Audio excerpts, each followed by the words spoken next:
Olá, meus irmãos, eu sou Norberto Peixoto, fazendo nosso primeiro live ao vivo. Hoje nós vamos falar sobre a manifestação dos orixás na Umbanda, um olhar de Norberto Peixoto. Esperamos realmente que vocês participem. Esperem eu terminar a primeira parte da preleção, que ela é expositiva, e depois eu vou abrir para perguntas aí, possibilidade de eu vir interagir com vocês, tá, pessoal? Responder algumas perguntas dentro do tempo aqui que a gente está se propondo. Deixa eu ver aqui como é que está a transmissão, se ela está boa. Só um minutinho, tá, pessoal? Eu estou aqui testando ainda, estou meio atrapalhado, é uma novidade para nós essa aparelhagem aqui. Primeiro live ao vivo. Vamos utilizar esse canal, essa janela que o Facebook está dando, está incentivando, né, a divulgação dos lives ao vivo, né? Hoje isso é estratégico do Facebook, e nós vamos aproveitar isso. Um minutinho aí que eu estou me ajeitando aqui. Espera aí, pessoal. Ok. Bom, eu pediria para vocês o seguinte: vamos esperar eu terminar a transmissão, e aí eu vou ler os comentários e vou comentar alguns. Não adianta fazer comentário durante a transmissão, que eu não vou ter tempo de lê-los. Não vou conseguir responder, digitar as respostas, porque provavelmente vão ter muitos comentários. Então a minha ideia é que eu responda realmente ao vivo, ali interaja com vocês, comente alguns comentários, tá? Nós vamos falar na noite de hoje a manifestação dos orixás na Umbanda, um olhar de Norberto Peixoto. Então esse é um tema que ele é polêmico. Existe irmãos nossos umbandistas que nós respeitamos a opinião, que eles dizem que não existe manifestação ou incorporação de orixá na Umbanda, que seriam só falangeiros. Eu mesmo já compartilhei dessa opinião, eu já fui dessa opinião, que eram somente falangeiros que se manifestavam na Umbanda, que não haveria manifestação de orixás. Com o tempo, nós fomos verificando que isso não é bem assim. Foi marcante para mim quando nós fundamos o grupo de Umbanda Triângulo da Fraternidade, no rito de fundação da casa, primeiro rito de Exu, que eu entrei num transe profundo. Eu fiquei quase 2 dias em transe. Eu fiquei num entorpecimento, num estado alterado de consciência, que eu praticamente fiquei em transe desdobrado 2 dias depois do rito inaugural. E tive uma experiência muito marcante com os orixás. Se apresentou uma coroa de irradiação, de sustentação da egrégora da casa, que eram entidades africanas, paramentadas, uma coroa de orixás, e com o orixá Nanã liderando esses falangeiros, poderíamos dizer assim, né? Entidades espirituais paramentadas como se fossem orixás. Isso me marcou profundamente da fundação da casa, porque eu tinha a ideia que orixá não se manifestava em transe.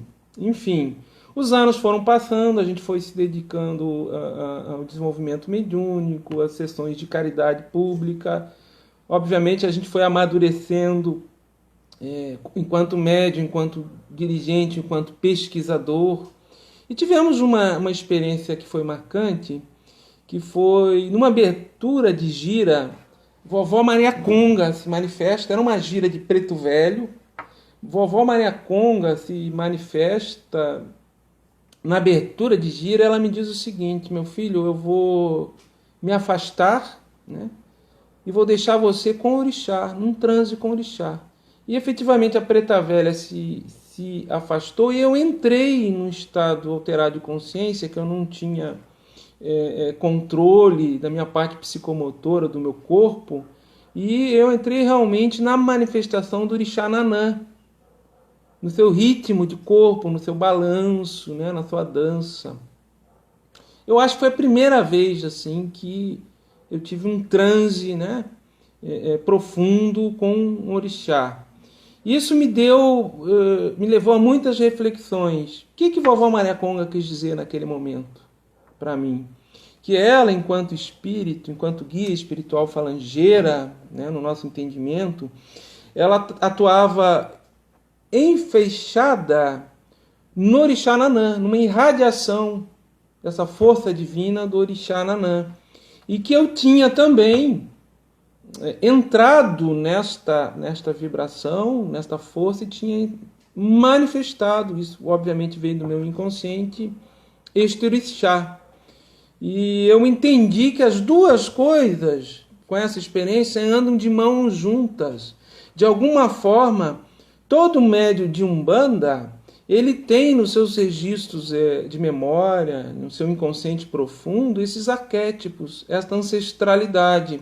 Seja o falangeiro que se manifesta, ou seja só uma manifestação anímica da essência do orixá que está no seu inconsciente. O que nos cabia era aprender a manejar e a lidar com esses transes que aconteciam de forma espontânea durante as giras, em giras de Umbanda, a parte interna principalmente, que os médiuns expressavam de forma espontânea e inequívoca o orixá, independente de qual orixá, que a gente percebia que era um transe natural, que nós precisávamos observar melhor isso, pesquisar melhor isso, vivenciar e ter uma destreza, um manejo melhor desta nossa potencialidade, dessa nossa expressão espiritual, digamos assim, com essas forças divinas. Então eu entrei num período de observação, né, de estudo, de pesquisa, com orientação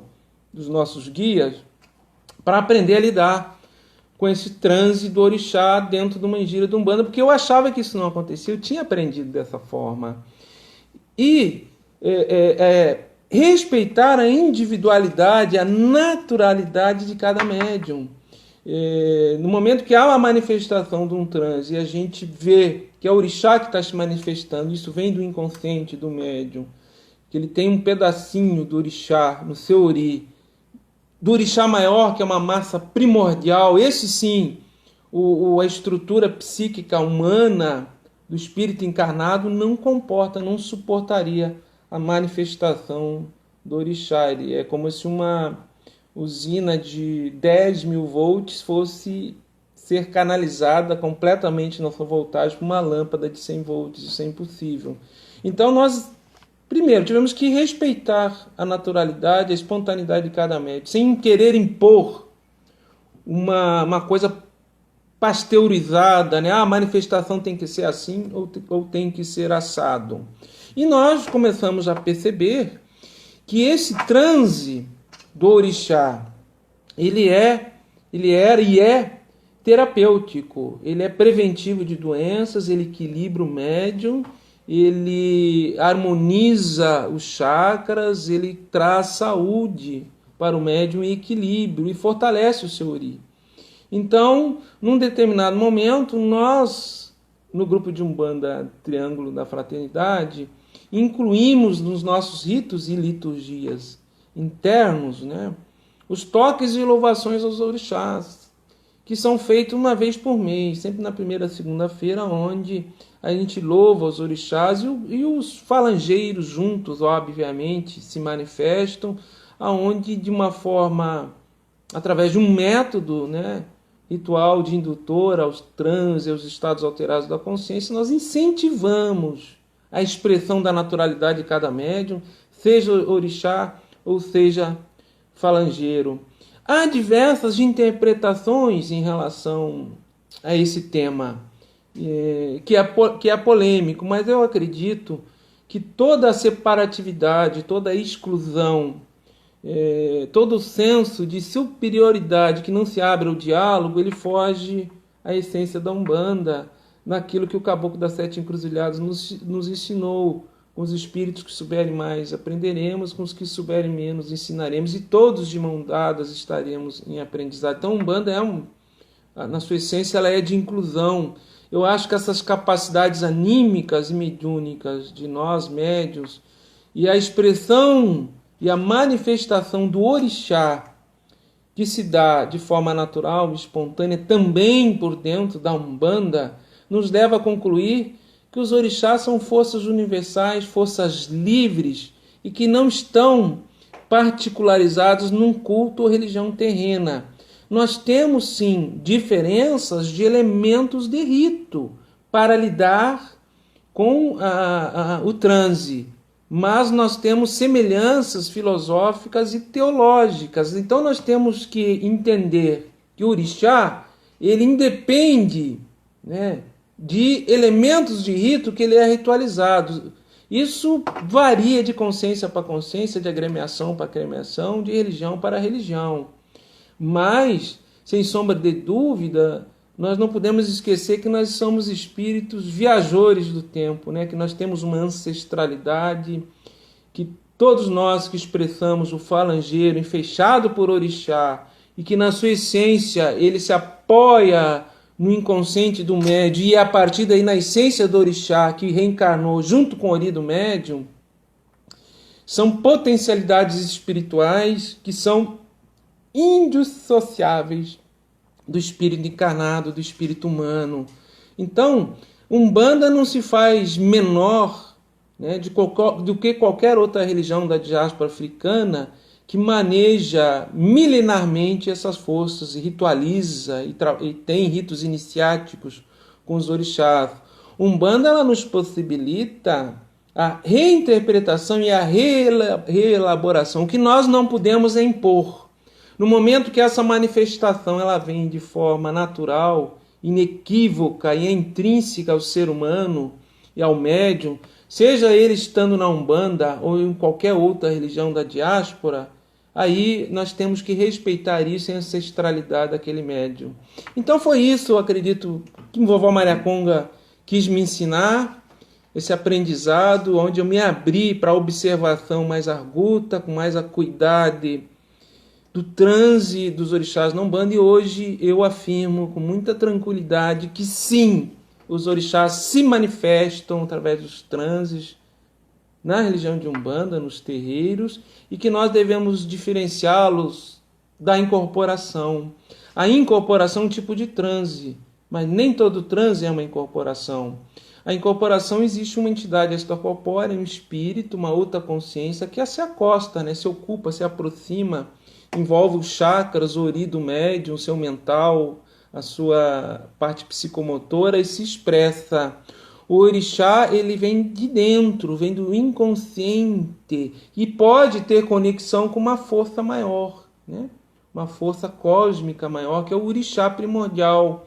Mas, se nós não tivermos dentro de nós esse plug que dá esta conexão, aí nem o falangeiro vai conseguir se manifestar. Seja o falangeiro caboclo de Xangô, de Oxóssi, de Ogum, a preta velha ou preto velho, em Nanã, ou em Omulu, em Obaluayê, não importa as falangeiras das águas, né, as nossas Imanjás, Oxuns, não importa. Se isso não estiver no inconsciente, essa potencialidade do médium e que remete à sua ancestralidade, primeiro ele não estaria numa religião ou rito ou doutrina que é mediúnica, que tem estados alterados de consciência, e a Umbanda é uma delas. Ele teria ido para uma outra doutrina, outro culto, uma outra religião. Então isso é eletivo ao espírito, à consciência de cada um, de acordo com a sua essência, com a sua ancestralidade. Essa é a opinião, o olhar de Norberto Peixoto, sem querer impor nenhuma verdade a ninguém. São estudos, são conclusões nossas, fruto de pesquisa, de vivência, com os anos, né? A gente não está aqui fazendo nenhuma afirmação leviana, e sim baseada numa vivência, numa experiência, e que nos dá muita tranquilidade. É isso, meus irmãos.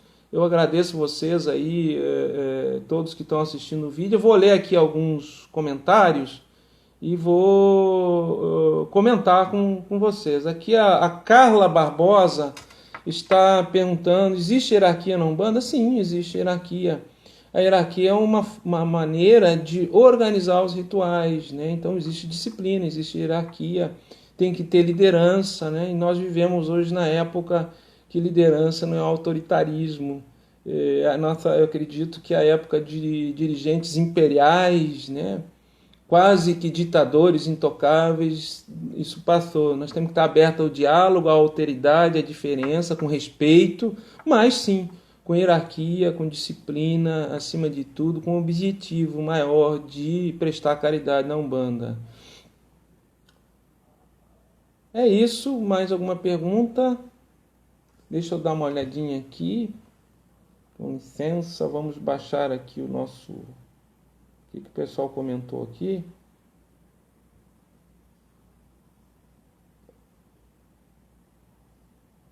É possível um médium trabalhar 100% consciente, mesmo estando incorporado e lembrar tudo? Sim, é possível. Essa escala, meu irmão, aqui é a Maiara Finardi que comentou isso aí. Essa escala ela é infinita, porque cada médium tem uma característica. A gente que tem clarividência, a gente percebe que não é o médium estar mais ou menos incorporado que define a qualidade do trabalho mediúnico, e sim o caráter do médium. Existem médiuns de irradiação intuitiva que a entidade trabalha mais afastada do médium, digamos assim, ela não está tão acoplada quanto no mecanismo da incorporação, e o médium dá orientações de muita elevação, de muita autoridade moral, e um axé, uma força da entidade que está trabalhando ali, muito intensa. Então, necessariamente, nós não podemos elevar a incorporação como se ela fosse superior ou melhor que outras formas de expressão. E sim, é possível o médium trabalhar através de uma incorporação e ele se lembrar do que passou pelo mental dele. Então, ele tem que se educar, ele tem que ter autoconhecimento, perceber as suas fraquezas, os seus medos e tentar... se conhecendo, ser honesto consigo mesmo e nunca passar o seu emocional, as suas carências afetivas, os seus recalques para a manifestação. Porque aí ele começa a ter interferência, né? E nós podemos cair naquele risco da mistificação. Aí é um outro problema que realmente, por vezes, pode acontecer. Vamos olhar aqui mais algum comentário para a gente responder. Vamos aqui só um pouquinho... Vamos passar aqui mais para frente um pouquinho, pessoal. Ó, a Patrícia aqui está dizendo: estou começando a Umbanda e estou com algumas dúvidas. Quando incorpora a preta, fica um pouco... Quando incorpora a preta velha, fica um pouco em dúvida.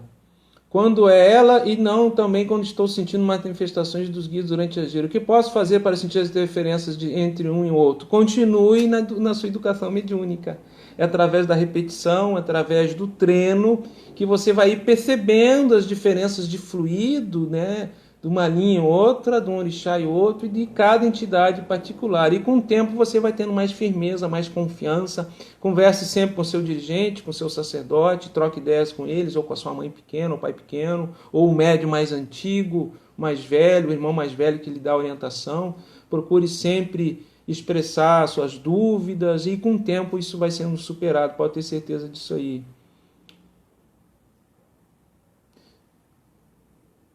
Se tem entidades femininas em boiadeiro e marinheiro? Sim, tem entidades femininas. Nós temos uma linha do cangaço, nós temos uma entidade Zefa do cangaço que trabalha como boiadeira, ou, né, na linha do cangaço.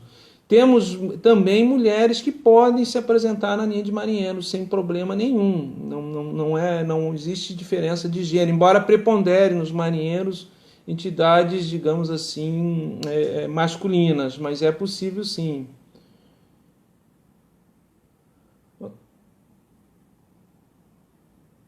Como é a hierarquia no terreiro de Umbanda além do dirigente cambono? Pergunta a Carla Barbosa. Bom, isso varia de casa para casa, né, minha irmã? Depende da tradição de cada casa, de como ela está organizada. E cada casa tem um jeito de se organizar na sua hierarquia. Então isso varia muito, e também da afinidade da casa. Tem casas que utilizam denominações mais ligadas a uma origem Nagô ou Queto, outras Angola. Como, por exemplo, Cambono é de origem eminentemente Banto-Angola, assim como Congá. Mas isso varia muito, né? Começando com o nome de dirigente, que tem caso que é dirigente, outro é sacerdote, outro é zelador, outro é chefe terreiro. Aqui no Rio Grande do Sul nós temos o cacique de Umbanda ou a cacica de Umbanda. E tem um ritual de encacicamento que se chama, que é a consagração do dirigente. Então isso varia muito de casa para casa. Não existe um modelo, uma cartilha, né? Que pode ser, é assim, é esse modelo aqui. Os guias ou entidades vêm através de herança ou como são definidas se a pessoa rodante irá trabalhar com as entidades? A Anne perguntando, rodante seria incorporante ou que manifesta, né? Na opinião de Norberto Peixoto, no olhar de Norberto Peixoto, não existe uma herança genética que passe de pai para filho. Esse espírito, né? Ou essa entidade, ou essa vibração. Existe sim uma ancestralidade espiritual e que ela sim define se você vai ser um médium Umbanda, se você vai estar numa outra religião mediúnica ou não, aonde você vai encarnar, e o compromisso com essas entidades espirituais dentro do seu ori, do seu eledá, né? Que isso é previsto, é sensibilizado antes da sua encarnação. Então existe sim uma linha de iniciação que ela é espiritual, e quando eu falo assim ancestralidade, uma herança espiritual, não é genético, não é físico. Até porque hoje eu estou encarnado num corpo branco, nasci no Rio Grande do Sul, descendente de português, mas numa próxima encarnação eu posso reencarnar no Haiti, ou 2 encarnações atrás, ou 3, eu estava em África. Então, não limitemos, não vamos reduzir, né, a uma questão meramente física de herança, né, espiritual. Vamos ampliar isso dentro de um escopo espiritual.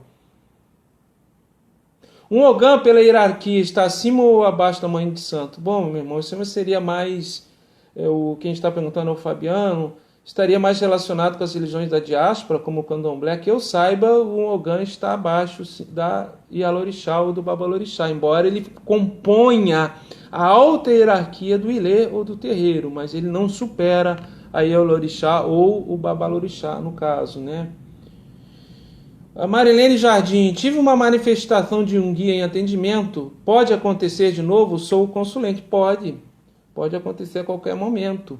Você deve acompanhar, ser orientada no terreiro que você está frequentando, ver se isso vai se repetir, qual é o comprometimento que você tem com a mediunidade Umbanda, com esta entidade que está se apresentando, e aguardar um pouco, né, a sua mediunidade se equilibrar melhor, e a partir daí você ter mais convicções, mais respostas para tomar as decisões no seu caminho. Para médium que vem de uma casa espírita, como o Ramatiz do Rio de Janeiro, e vai para a Umbanda, pergunta a Daphne, sem problema nenhum. Eu acho que para onde nós vamos tem que ser de fórum íntimo.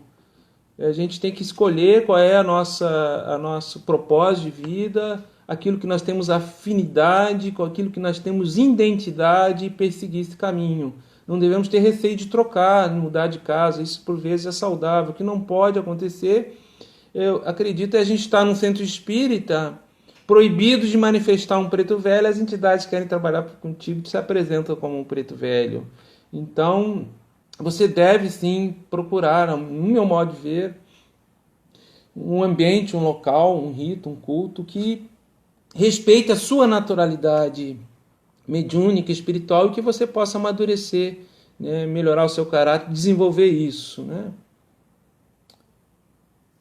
Encantados, o que pode nos passar sobre? Bom, eu não trabalho com encantaria.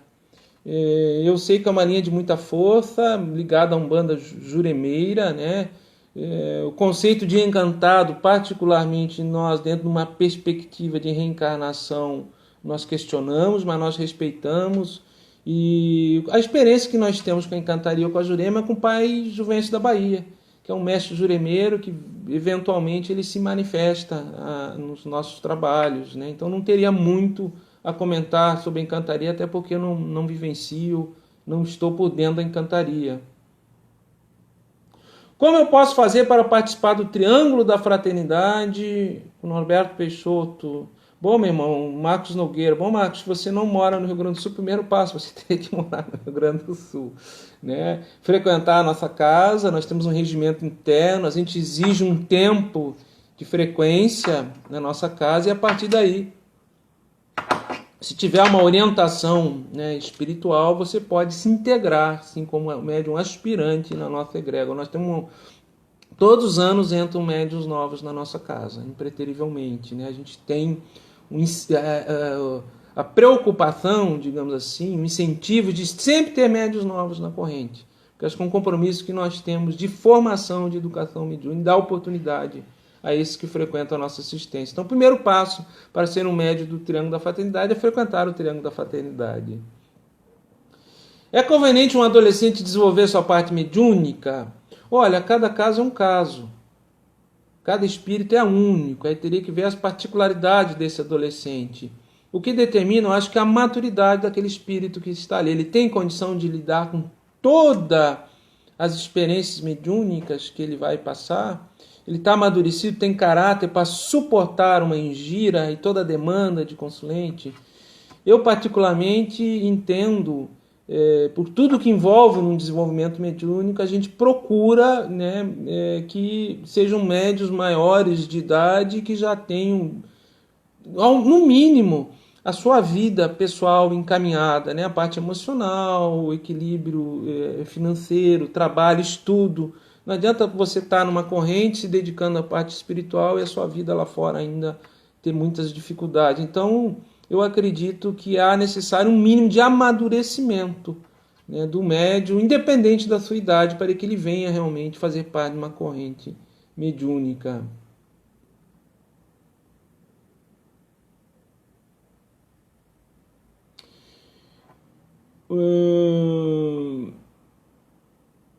Tem como saber quando um médium...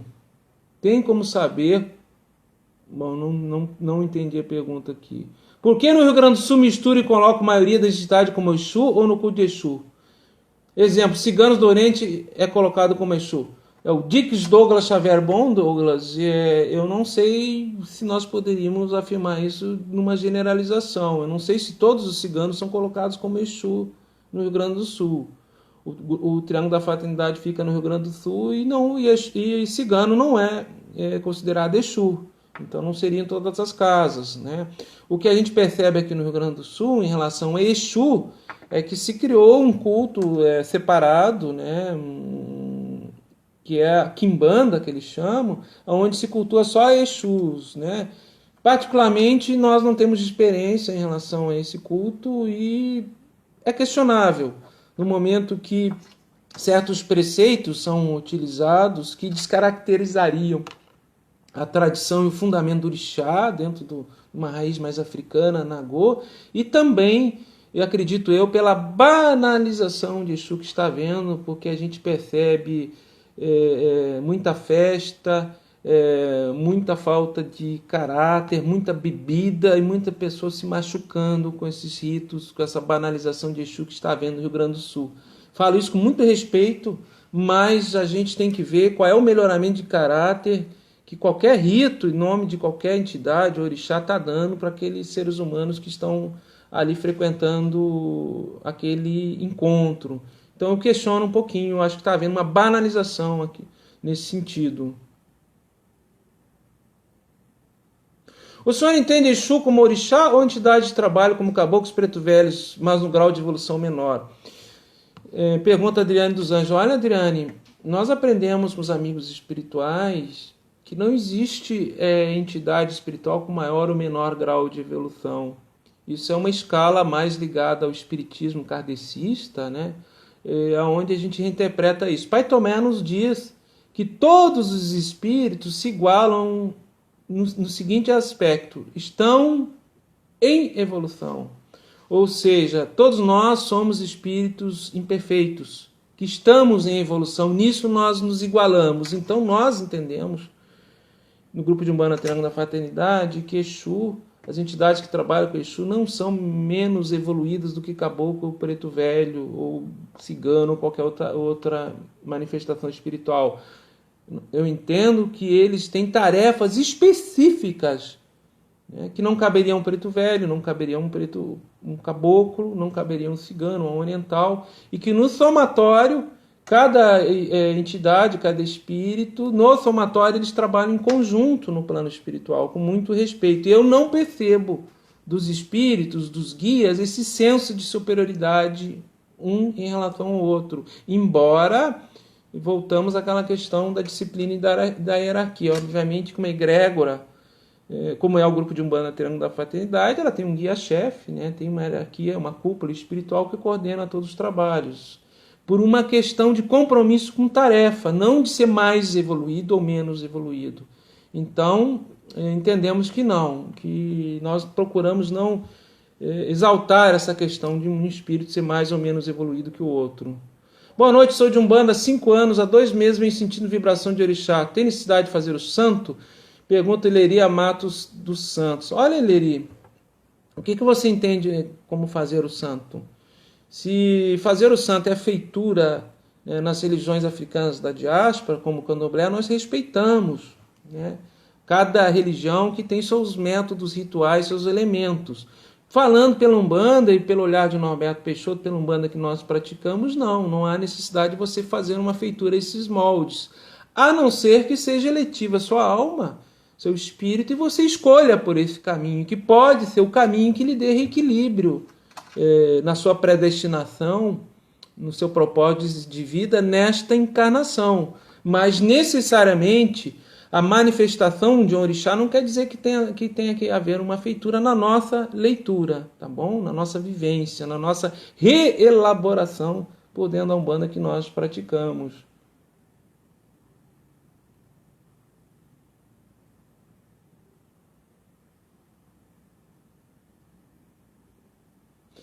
A Thalita Mota está perguntando por que ela não consegue receber mensagem do seu guia na hora da incorporação. Olha, Thalita, eu acho que você tem que conversar com o seu dirigente, ver o que está vendo com a sua vida, ou a parte emocional, ou algum problema, porque não é normal. Você teria que receber a comunicação do seu guia. De repente você tem que ficar mais tempo no desenvolvimento, se firmar em determinadas linhas, determinadas vibrações, para você ter mais firmeza, mais confiança nessa conexão mediúnica, digamos assim. A Sherine Benjamin pergunta: Norberto, como melhorar a concentração para uma boa incorporação? Estou em desenvolvimento há quase 2 anos, ainda tenho muita dificuldade, incorporo muito pouco, somente quando outro médio incorporado puxa energia. Olha, Sherine, isso aí a harmonia, a nossa harmonia, a gente estar tranquilo, a gente estar sereno, estar seguro, para que a gente consiga se entregar, né, para o falangeiro, para o orixá, é um aprendizado que às vezes delonga um tempo. Persista, continue, né, procure te entender, te autoconhecer, o que te torna agitado, o que te torna ansiosa. Então, é um trabalho de autoconhecimento. A mediunidade consciente, semiconsciente, acima de tudo, impulsiona o médium ao autoconhecimento para que ele consiga ter uma boa conexão, digamos assim, né? Agradeço ao trabalho que os orixás o protejam sempre. Estou em desenvolvimento há mais de 1 ano e você tem ajudado muito na minha caminhada. Gostaria de saber como trabalhar o equilíbrio dos chakras para o trabalho mediúnico. A Esperança Fantasia está perguntando. Olha, o equilíbrio dos chakras, a própria engira de Umbanda, a defumação, os banhos de fixação, os banhos litúrgicos, os banhos de firmeza, o passe com as entidades, isso tudo vai reequilibrando o seu chakra. Agora, se você não tiver um equilíbrio emocional no seu dia a dia, né? No seu psiquismo, a sua própria mente, a sua própria emoção e aquilo que você pensa desequilibra os chakras. E você entra numa roda viva, né? Numa recorrência que você tem que estar sempre reequilibrando, tomando passe, reequilibrando, e nunca está equilibrado, digamos assim, para o dia do trabalho. Então, o nosso autoconhecimento, a nossa educação emocional é importantíssimo para que nós estejamos equilibrados, nossos chakras harmonizados, para que a gente seja um bom médium, um bom sensitivo, um bom aparelho, digamos assim, para que os guias espirituais consigam atuar, né, em nosso psiquismo, né? Renatinha Carvalho, estou em desenvolvimento na Umbanda, pode me dar uma explicação porque eu tenho flash do que está acontecendo? Olha, Renatinha, você é médio consciente, isso é normal, você tem que trabalhar isso aí, com naturalidade, e que isso não sirva como um bloqueio para você. Se em algum momento você foi passado para você uma informação que você vai ter um apagão na sua mente, que você não vai ter nenhum flash do que está acontecendo, questione isso, interprete isso, porque é muito raro hoje em dia um médium completamente inconsciente ou que ele não se lembre de nada após o transe. Pessoal, eu acho que está de bom tamanho. Agradeço vocês, todos os comentários, vou procurar ler com calma depois. Esse foi o nosso primeiro live ao vivo. Espero fazer outros, dar continuidade a alguns trabalhos. Eu vou ler agora uma última pergunta, um último comentário e vou encerrar o nosso encontro na noite de hoje. A Sônia está perguntando: alguns pais de santo dizem que Zé Pilintra não incorpora mais, entretanto conheço pessoas que são de extrema dignidade e trabalham com ele. O que o senhor esclarece sobre isso?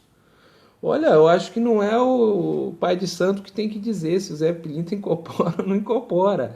Se o Zé Pilintra não vai incorporar mais, isso aconteceria de forma natural do mundo espiritual para a Terra, e não ao contrário. Eu acho que o Zé Pilintra incorpora, sim, uma entidade que faz um trabalho muito bonito, né, dentro da Umbanda.